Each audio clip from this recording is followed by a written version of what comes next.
Hi, Jensen. It's a great honor to have you here with us today. Welcome back, Taiwan. Thank you. I'm delighted to be here. You gave a Computex keynote, and what do you hope to achieve at Computex this year? Well, this is the beginning of a new age in computing. You know that computers are not only just a vibrant industry, and one of the largest industries in the world is also the industry that underpins the bedrock of almost every other industry. And for 60 years, the computing model has been largely the same, general purpose computing. It's almost like having one appliance that's used for everything. Yes. Or one tool that's used for everything, general purpose. However, that tool over the years has improved so quickly that the fact that it was general purpose was a good thing.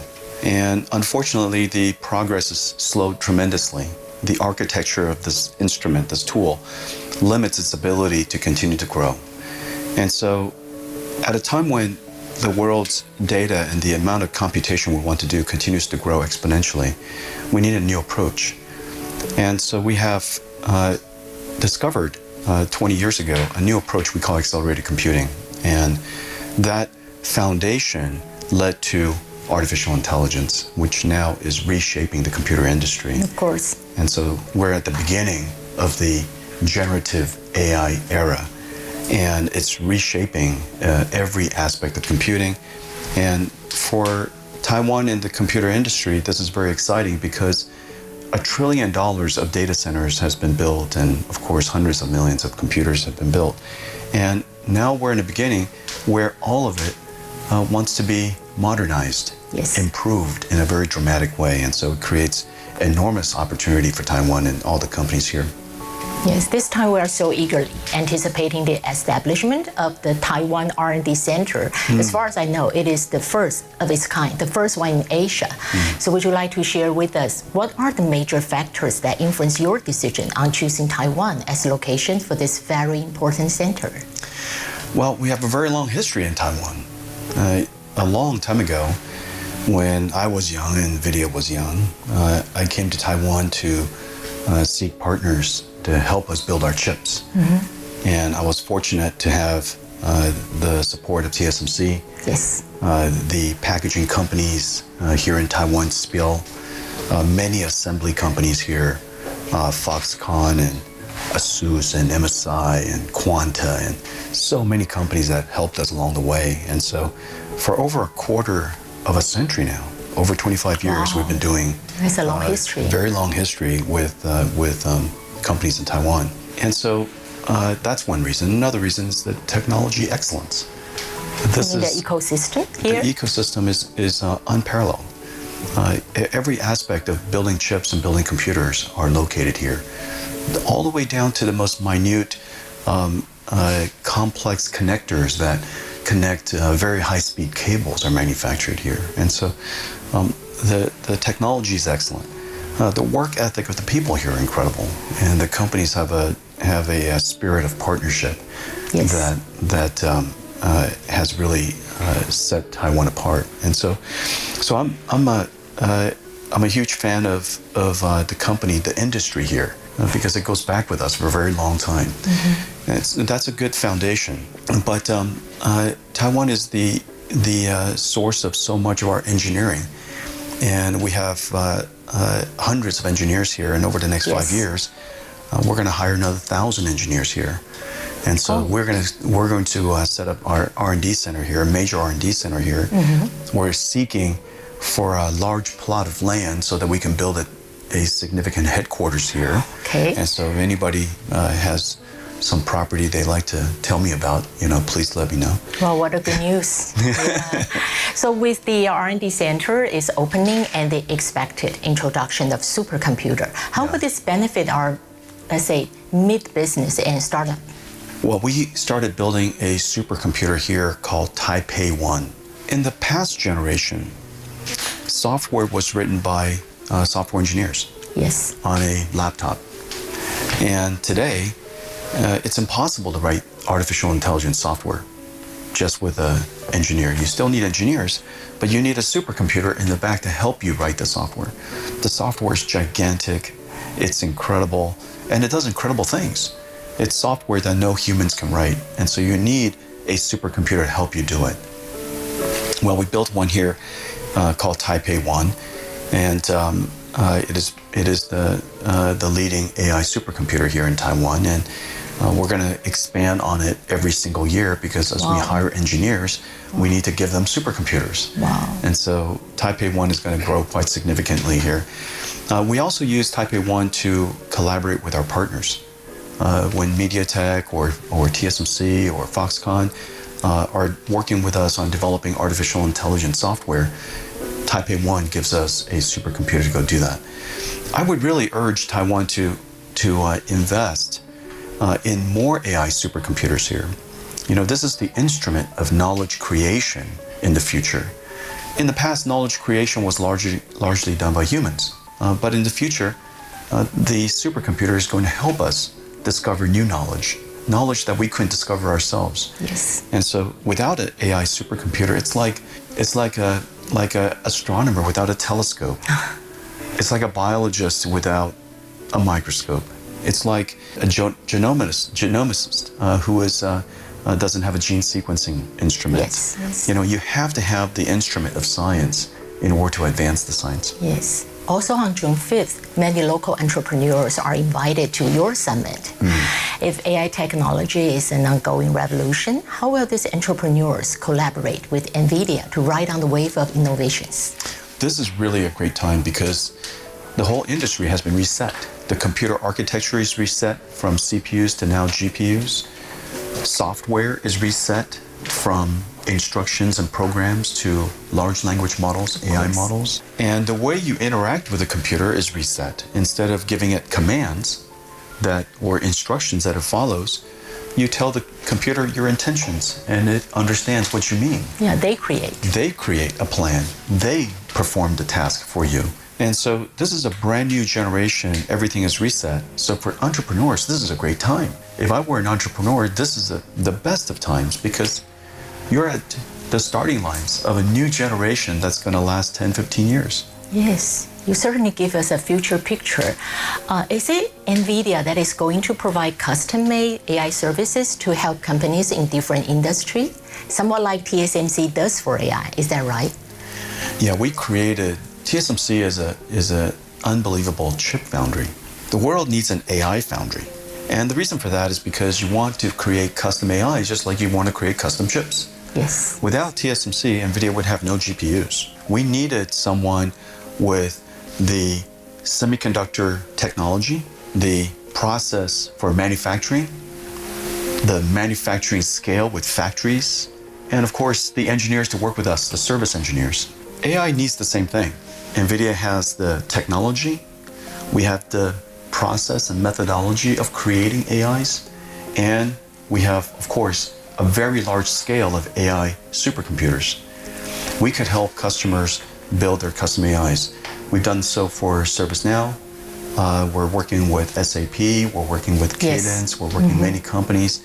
And these companies are building their own custom AI so that those AIs are skills that they could rent to their customers. In the future, all of these platforms will not only have tools that they offer today, but AI agents that they can rent out as employees, if you will. Is it mainly because of Blackwell that enables the vision? Blackwell is the supercomputer underneath. Without a great supercomputer, without a great AI factory, you cannot be an AI foundry. Blackwell are the instruments inside our factories. Yes. In a lot of ways, Blackwell is to us what ASML is to TSMC. It's an instrument that is inside the factory that is really quite essential. Speaking of TSMC, we know that TSMC and Samsung are two major players of your foundry operation. However, diversifying supply chain must be a long-term and critical strategies for NVIDIA. So from your point of view, what are the qualifications that a foundry must possess in order to provide chip of quality comparable to TSMC? Please tell us more about your partnership with TSMC.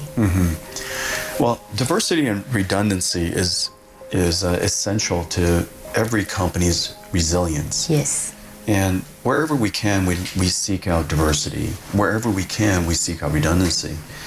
But the technology that is available from TSMC is quite extraordinary. And it's quite extraordinary in multiple ways. First of all, their technology is excellent.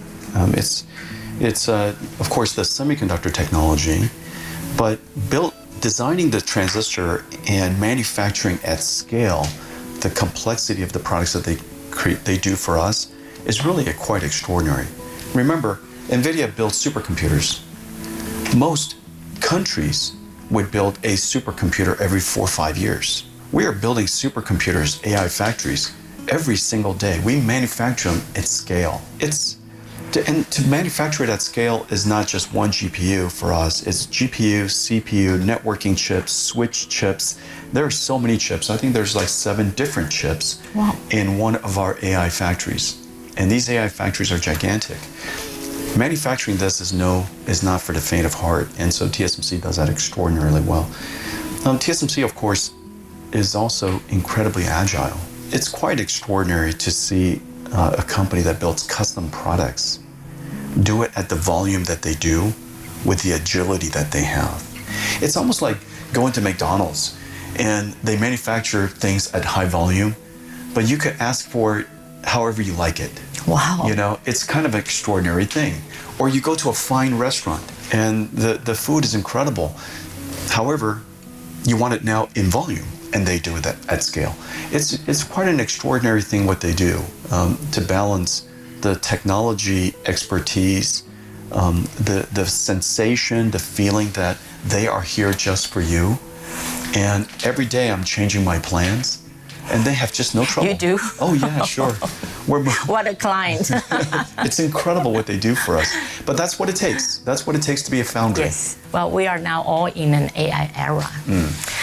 In the foreseeable future, AI would be everywhere. We still so worried that maybe one day AI will be beyond our control, thinking and deciding on its own. Could that ever happen? Well, we can't let it happen. And so, as you know, autonomous and automatic technologies has to be built carefully. A plane is automatic. It has autopilot. It is possible to take off a plane without a pilot inside, have the plane fly wherever it wants to fly, and land wherever it wants to land, completely autonomously. Of course, we would not let that happen. The safety system associated with air travel alone, the pilots, the redundant autopilot systems, the air traffic controls, all of the other pilots keeping an eye on the pilot, the number of safeguards that are designed into the airline industry keeps it safe. Our conversation about AI and this conversation about safe AI ensures that over time we'll have many safeguards so that it's a little bit like autopilot. It's a little bit like a plane that we're in, and it provides the service that it provides. It has to follow regulations. It has to be designed with great craft. There are all kinds of engineering expertise, and then safeguards that are surrounding it in every single direction. Jensen, you personally delivered the DGX H2000 GPU to Ultimate. That really encourages us to think big about how will generative AI achieve in the future. What are your thoughts on AI's ultimate potential? Well, AI's ultimate potential is to help accelerate the discovery of knowledge for us, to work with us to discover knowledge. Of course, in the near term, it has a large spectrum of opportunities, from the convenient and delightful chatbots and player characters to play with you in games, and to convenience to help you with customer service, which, as we know, customer service and helping customers in a reactive way costs a lot of money. In a proactive way, nobody even does. And yet, every company would love to be proactively providing customer service to their customers, to reach out to a patient and make sure that they take their medication. That's something that nobody would imagine doing today. You can do that with AI to keep your elderly safe, and people who are just come back from the hospital, to make sure that they're taking their medication and that they're taking care of themselves properly. And AI customer service can contact you, and a digital human could interact with you and engage with you in a way that, you know, is quite realistic. And so from the joyful to the convenient, help us do our everyday chores and email every single day when I get to work. A nice report has already been generated about all the important things that happen in my day and so on and so forth. Basically, virtual assistants that help you be more productive, to helping companies drive more productivity. As we know, today the greatest challenge is inflation. Yes. We're seeing inflation everywhere. When there's inflation, everybody, whatever they make, is the buying power is so substantially less. It puts a lot of hardship on families. We need to make sure that inflation is put under control, and inflation needs productivity to bring it back into control. Yes. And so I think AI could also help us with productivity. Yeah. Nowadays, more and more AI information centers are built up around the world. However, they all consume lots of power. So what are your concerns on power shortage in terms of its impact on the development of AI? In the near term, we do have a great deal of power challenges. And so whatever power we have to put the best equipment into it so that the companies could be productive. However, this is the great opportunity. AI doesn't care where it learns. AI doesn't care where it goes to school. The world has actually an abundance of energy. They're just in the wrong place. Obviously, sounds very philosophical. Well, no, it's not philosophical. It's mathematical. The amount of energy that we get from the sun, the amount of energy we get from thermal from sustainable energy is quite high. It's just in the wrong place. Yes. It's in places where people don't live. They're in deserts. They're in, places that are quite cold. They're in places that are not the most delightful places with wonderful climate and beachfront properties and things like that. And so of course, we need to go make sure that those areas have power generation capabilities. Then we can put data centers there. We could train our AI models there. And when they graduate, we bring the AI models back and use it wherever we like to use it. And so I think in the future, you'll probably see data centers being built in countries that currently are far away from population, far away from the power grid. And there's no reason to build batteries. Just use the energy, train AI models, and bring a trained AI model back to population. Jensen, how do you think of the Moore's Law? Is it still accurate in the AI time? Moore's Law a long time ago reflected the increase in density of transistors. And then, because the most important chip on the planet was a CPU, Moore's Law reflected the performance of CPUs for about 30 years. In the context of CPU scaling, CPU performance scaling, that has largely ended. And so we need another approach for continuing to scale the computing power and the computing capabilities.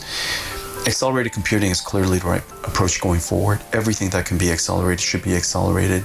Every data center will be accelerated. And we should use AI as much as we can because AI is incredibly efficient. Yeah, nowadays the application of AI is reaching almost every dimension of our lives. However, human Android robot doesn't popularize now. When do you think it might become a popular product? And if it does so, how will you envision it might tremendously change our lives? Humanoid robotics will be as common as cars are today. You got to imagine what a car looks like 100 years ago on the street. What a strange instrument going down the street by itself without a horse in front of it. And so I think 100 years from now, it's very clear we'll have humanoid robots everywhere. It will likely be the largest volume mechanical system the world makes. Won't be another 100 years ahead, right? Won't be that long. The beautiful thing about vision is you start from the future and then you work your way back. It's a lot easier than starting from the present and work your way forward. Because of course, the future is easier to predict. Next week is very hard to predict. Next year is very hard to predict. But long term is incredibly easy to predict. And so I think working our way back is easy. Now the question is, if it's clear, so mundane, so commonplace in 100 years, when would it become quite commonplace now? Well, the world needs a lot more manufacturing capability. The number of manufacturers in the world is quite low. Labor force is quite short. And as a result, we're going to continue to see inflation. There are many things that a robot can make that no humans can make or safely make. And so there are things that only robots should build. And so I think it's very clear that we need to have robotics technology. The challenge, of course, is the technology itself is incredibly hard.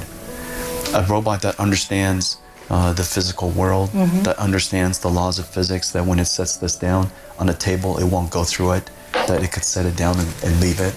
It has to understand all of these common sense things that children somehow learned over the years. And so we have to teach these things to AIs. I see. And of course, the common sense, the ability to understand us, all of that technology is evolving very, very quickly. And I think that over the next 2 or 3 years, you're going to see quite significant breakthroughs. Yeah. Speaking of prediction, in one of your previous interviews, you predicted that within 10 years, the deep learning computation would be a million times advanced from now. So by then, there's going to be 10 million people employed for programming and decoding while leaving the other 8 billions behind. In such an AI-driven world, does that suggest the lives and survives of the majority will be purely determined by the handful of AI technology experts? Well, AI has this incredible capability to reduce the cost of knowledge. Reducing the cost of learning has the potential to lift society. You put nurses, digital nurses, AI nurses, in developing countries that can't afford to have nurses. You put, AI doctors in countries that can't afford to have AI doctors, can't afford to have doctors. And so all of these different capabilities escalate and raise the capabilities of the developing countries and people who don't have access. Now, the other thing that's really quite clear is that AI is incredibly good at understanding what you need, so you don't have to program it. For the very first time, you have a computer that you don't have to program with a language that most people don't know, computer programs. Anybody can program a computer now. Just go to ChatGPT and ask it to do it. So if you know how to express your intentions, you could communicate with an AI and the AI can write the program for you. So now everybody is a computer programmer. What an amazing thing that we've done. And so we've raised the capability of everyone. We've lowered the access to knowledge and capability, and that should lift all of society. So we should stay optimistic. I think the future is going to be really terrific. Yes. Jensen, does NVIDIA truly face no significant competitors? For example, there is a newly established foundation in the States called UXL, composed of many IT giants, aiming at building, they say, multi-vendor, multi-architectural software ecosystem for all accelerators. Some say it targets and tries to challenge CUDA. My question is, what are your plans on maintaining NVIDIA leading over all the competitors? Well, we've built some very important systems in the last 20 years. CUDA, of course, is one of the greatest contributions to computer science the world's ever known. And it brought to reality this new approach of computing called accelerated computing, which the world needs. A new type of switch system that was introduced recognizes the importance of NVLink. We've been creating this switch now for 5 generations. We've been working on it for about a decade. And people have now realized the importance of such a switching system. It's a computing fabric, not a networking switch, but it's a computing fabric switch. The technology is incredible. It's incredibly complicated. We've been working on it for a decade. And now the world realized the importance of that. And that's good. That's good. I think it recognizes that the work that we do contributes to the industry and to computer science. And our focus as a company, we're a market maker. That's the nature of our company, to dream about the future. Notice all the conversation we have so far is about the future. What technology could do, what technology will be like. We're constantly inside our company thinking about what would the future be like? How can we contribute to inventing this better future? And what can we do today that would lead to a great prosperity for the industry in the future? We're always thinking about expanding the market, creating new markets. We're a market maker not share taker. That's not our nature. And so we tend to invent the future rather than go copy someone else, and we'll focus on that. Core value. That's something that is really deep in our company. Jensen, you must have made many key decisions that shape NVIDIA's success today. You mentioned using early indicators of success to guide the company. Would you like to talk more about these early indicators? How to find them along the way? Many managers and many people have said that the only thing that matters is results. Results, results, results. Always focused on the results. And I've always felt different about that. And I wanted our company not to worry about the results, but to worry about doing the right things. Well, that leads to results. Play the game, not the score. Just do your best. Go to school, take the right classes, do your best, do your homework, dedicate yourself to being a good student. The grades will take care of itself. If you go backwards and you teach the children, just focus on the grades, they'll take easier classes. They'll focus on just doing well in class and in tests but not learning. And they might learn the wrong things. They might take less risk. They might challenge themselves less. I would prefer that our company challenges itself more. Discover unknown things. Do things that no one else has ever done before. And be willing to fail. And be willing to learn along the way. Rather than, I want you to deliver growth, growth, growth, growth, growth. Or gross margin, gross margin, gross margin, or whatever results. You can't control those things. Don't worry about those things. And so I created a system called Early Indicators of Future Success. Don't worry about future success. Worry about the early indicators of future success. And so what are some of the things of early indicators? You decide for yourself. What are the early indicators that you believe will lead to future success? And that's why our company focuses on that. We don't let somebody else decide for us what's the definition of success. We create it ourselves. And that's why the company has to go create those indicators, work on those indicators, don't worry about anything else, and the results will take care of itself. You also emphasized the importance of core belief or core value. However, Jensen, we are living in an era full of cynicism. Would you like to elaborate for our young generation, based on your experience, how to hold on the core belief or core value, especially when time becomes really difficult? Well, I can only talk from my life experience. Building NVIDIA was really difficult. And there's nobody at the company who's been there a long time, or even my partners that has worked with us here in Taiwan over the years would tell you that creating NVIDIA was easy. This is a company that was very difficult to create. And the reason for that is because we had such large ambitions and it took so long to do it. The technology is hard. Inventing a whole new computing approach hasn't been done in 60 years. It doesn't happen very much. And so the ambition is great, the work is hard, and we had a lot of challenges along the way. But the suffering is what made us great. Just as in all craft, just as in all people, a life experience that is filled with, of course, optimism about the future, confidence in yourself, but suffering along the way galvanizes great character. And so I appreciate my past, and I appreciate all the work that my partners have done for me, and all the companies here that have supported me along the way. I appreciate them so deeply because of the suffering that we've endured and their partnership along the way. All the employees that made NVIDIA possible, it makes me appreciate them even more and appreciate the company more and where we are more.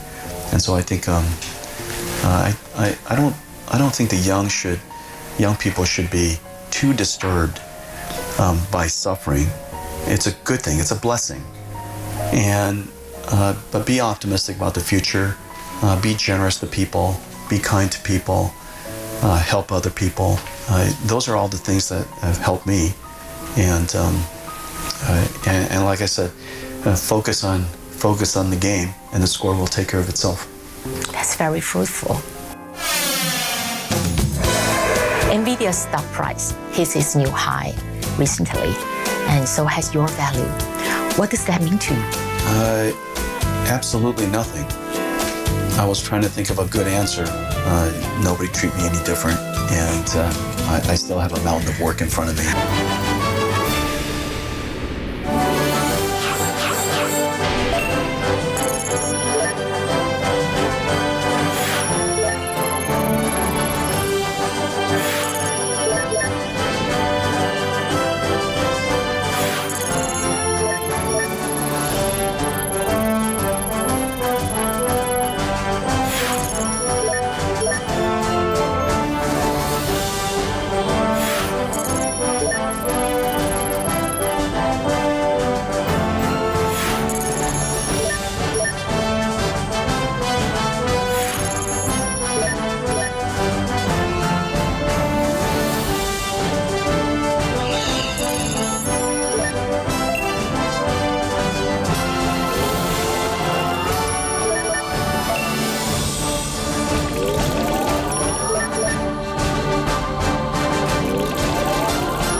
NVIDIA's stock price hit its new high recently, and so has your value. What does that mean to you? Absolutely nothing. I was trying to think of a good answer, but I still wake up the same time. I still work the same way. I ate the same things. I love all the same things. I love all the same people. Nobody treat me any different. And I still have a mountain of work in front of me. And so nothing has changed. Yep. And I think that that's probably one of the great things about our company, and one of the good habits that I have, irrespective of adversity or failure. I pick up and go back to work the next day just the same way. Nowadays, R&D of AI has been regarded as national power. I think most of the American AI companies are facing the same situation, that the US government continue to restrict AI companies from selling high-tech products to China.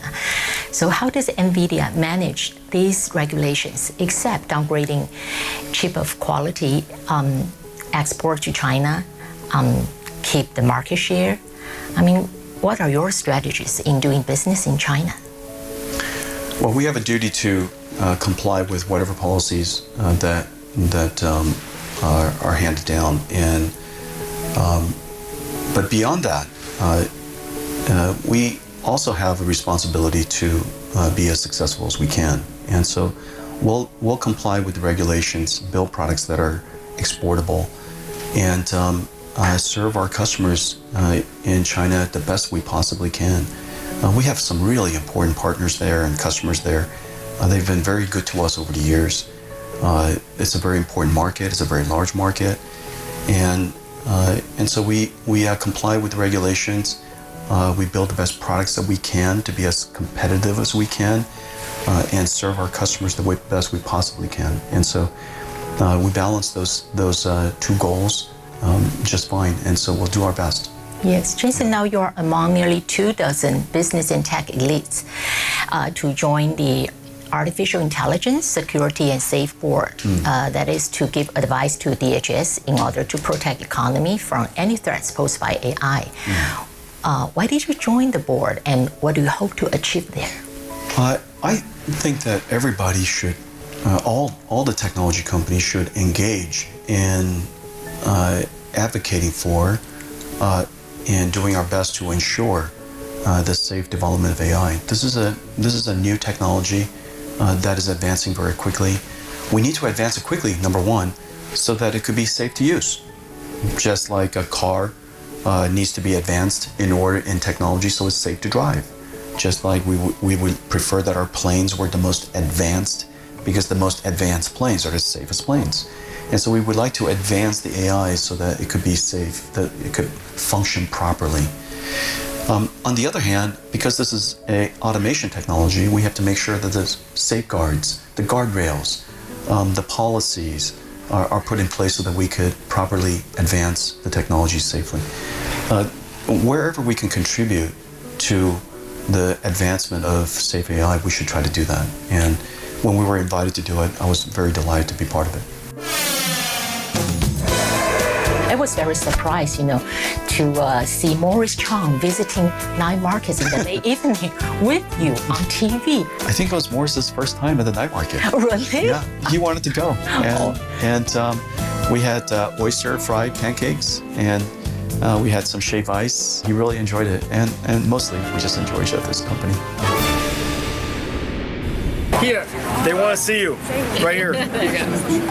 I can see you. 辉达创办人黄仁勋一句玩笑话，简单明了。全台湾媒体关注的焦点就是他。6月4号才开幕的 Computex， 黄仁勋5月26号就抵达台湾。Are you all going to be at Computex? Yes. I think I will come to Computex. 虽然早在3月预告，此行回台目的就是出席 Computex， 总是穿着黑色皮衣外套。此行回台造成黄仁勋旋风，更被冠上众多绰号：3兆男、黑衣男，屡屡被民众捕获，不是在吃美食，就是在寻找美食的路上。Go to Tonghua night market. There's a fruit lady. And she has been working there for 43 years. Wow. And every time I come to Taiwan, I go see her. And she is so incredible. So go see her, okay? 黄仁勋喜欢用台味把干净，连习惯晚上10点上床睡觉的昌中谋都陪着黄仁勋到宁夏夜市续摊。两人见证 AI 起飞的交情不言而喻。黄仁勋透露，要维持身材，面对美食只能克制自己的胃口，浅尝即止。5月31日，黄仁勋现身敦化南路上的台菜餐厅，宴请台湾 AI 科技产业链大佬。第一次造访的餐厅已经被纳入黄仁勋的美食地图当中。Jensen's map? Yes, delicious food map of you. To do what? To eat. To eat? Oh, well, we need to put this on the roadmap. 杯空交错中，台湾的 AI 生态圈壮大成型，从黄仁勋辐射出去的同心圆，护国群山拔地而起。I'm always investing in Taiwan. This is one of our most important countries. And of course, this is the beginning of our company's business because we build our wafers here. Jensen 为什么会那么重视？他为什么会讲出台湾第一？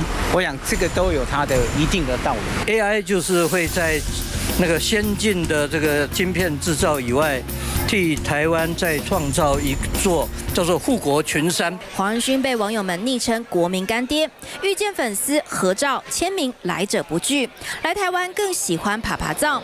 6月1号现身台北大巨蛋开球，吸引超过26000位球迷同欢，一举打破终止纪录。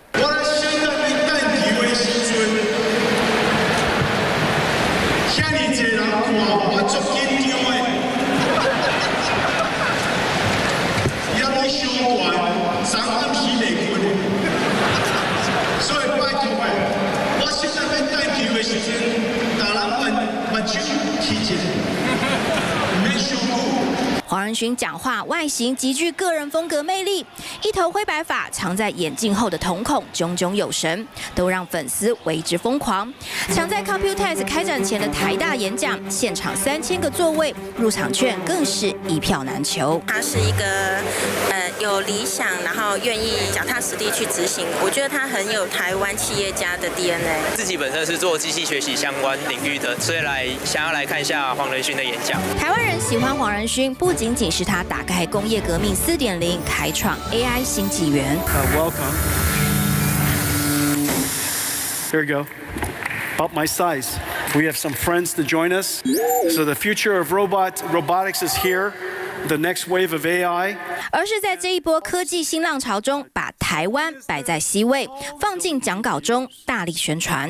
台湾是无名的英雄，确实世界的支柱。一起，我们推动了产业的复兴。演讲内容肯定台湾是世界 AI 革新的后盾。黄仁勋更用行动证明，亲自到 Computex 为队友站台。Hey, CC, Barry. 你好。Wow. Look at all these people. 这应该是史上参观人数最多的 Computex。除了科技巨头等着黄仁勋为台湾的 AI 产业注入新的活水源头，现场的粉丝更是挤得黄仁勋寸步难行。Taiwan is the home of many of NVIDIA's technology partners. So our partners are very important to us, and very important to our company, and very important to the industry. 听在科技产业大佬耳里 ，AI 教父的这句话更像是一句叮咛。台湾需要把握住这次产业进化的机会，站稳人工智慧发展的起点，才能在这波 AI 新浪潮中立于不败之地。Are we too serious by far? Because here I have 3 other questions proposed by young members of our team. They say, hey, these are the things that social media users would be really interested in, but they are more personal. It's about food and culture. Shall we try? 好 Only 3, okay. It's easy. Number 1, what Taiwanese food that you usually cook at home? You cook at home? We love cooking at home. Cooking at home is dinner time on the weekends is a very special time for me and for my family. It's you a good or time. Lori who cook? Well, both of us, if we can. Yeah.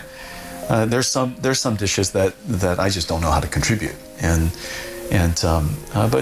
but with the kids growing up, we've always enjoyed deciding what to make, going shopping together as a family, buying all the ingredients, bringing it back, making dinner together, having a cocktail.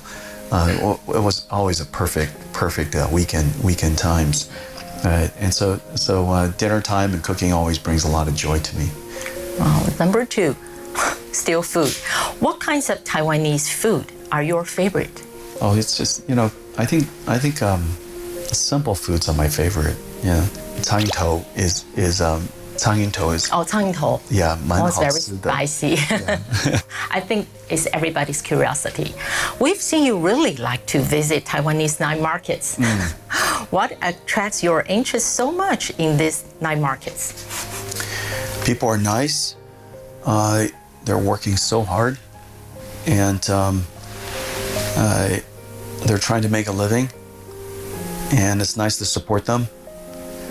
When I was a child, I still have memories of going to the night market, and I enjoy the night market so much that I got my face cut at the night market.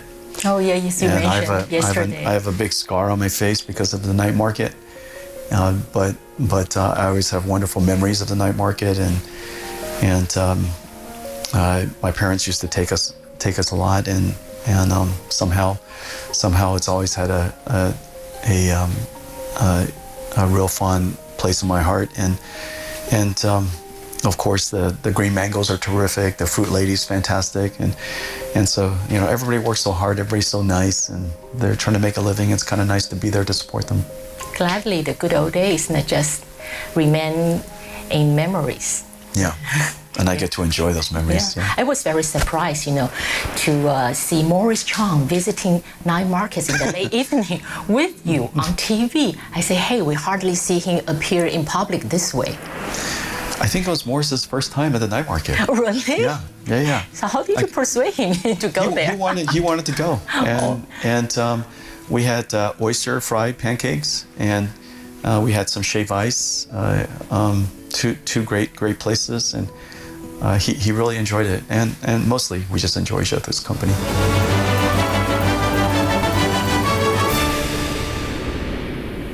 Jensen, now last but not least, since NVIDIA has become the world engine to push AI revolution moving forward, we'd like to hear your advice for everyone in this technology renaissance. Well, this is a new beginning. This is a new beginning that we've been preparing for all along. And I would advise that, of course, the technology industries here are all in on AI. And I'm so happy to see that. All of our partners have so many new products. People know that NVIDIA is at a run rate of over $100 billion a year now. And we manufacture the vast majority of that here in Taiwan. So that growth opportunity, that engine, is going to benefit Taiwan. And so I think the companies here are really going to prosper in the AI revolution. On top of that, it's a reset of how software is created and what kind of software can be created. The companies all over the ecosystem here should jump on this opportunity because it's a reset. It's new. Nobody is further ahead as anybody else. However, the technology is moving very, very fast. And so I would advise that if your company does not have a strategy in AI, you must have a strategy in AI. If you were a student, if you haven't learned about AI, you should engage AI and try to learn something about it. If you're in computer science, of course, this would be a very important field. Robotics would be a very important field. So I would engage AI as quickly as you can because this is one of the most amazing technology revolutions in history and a great opportunity for prosperity in the future. Jensen, thank you so much for sharing your precious time and wisdom with us. Thank you so much. Hope to see you very soon. Thank you. Thank you. Thank you. I have some present for you. Oh my goodness. Good food. I have to say that your questions are thoughtful. Wow, that relieve all my pressures all around. It's thoughtful, and you're conversational, and I thought you did a fantastic job. That was an excellent interview. I might become a fan and watch your interviews. Thank you so much. Thank you. Thank you. Hope to visit you in North California.